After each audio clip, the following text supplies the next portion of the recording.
Karibu sana kwenye chaneli yangu, naitwa Kija Master. Leo naelezea habari ya upendo.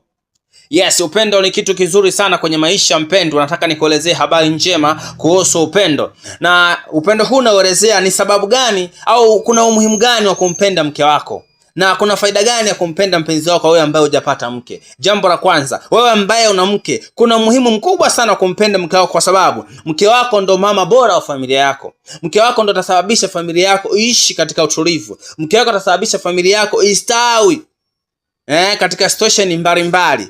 Na pia mke wako atasababisha familia yako ivuke katika booster mbalimbali zitakazoikabili. Na pia mchumba wako ndo mama bora wa watoto wako wanaokuja.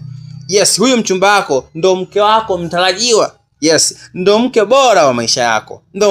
Ndo rafiki yako bora wa maisha yako. Kwa hiyo kuna umuhimu sana wa kumpenda mke wako kwa wewe ambaye una mke, lakini kwa wale ambao hawana wake kuna umuhimu sana wa kumpenda mchumba wako. Inabidi umpe thamani sana kuliko chochote kile. For example, Biblia imeelezea ukiangalia Waefeso ile sura ya 5 mstari wa 25.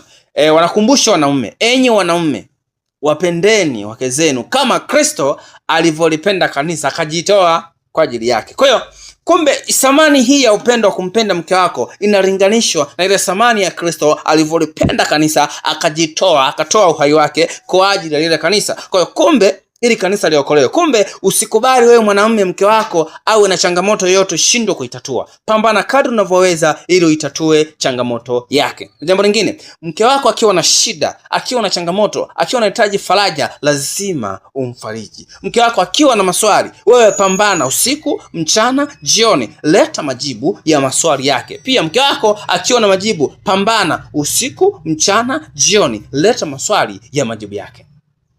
Kwa hiyo inabidi sasa tuwapende sana wake zetu. Inabidi sasa tuwapende sana wapenzi zetu. Wachumba wetu namaanisha ambao hamjaoa. Niko nawakumbusha tu katika hilo, na pia tuendelee kusoma maandiko yanatufundisha vizuri sana.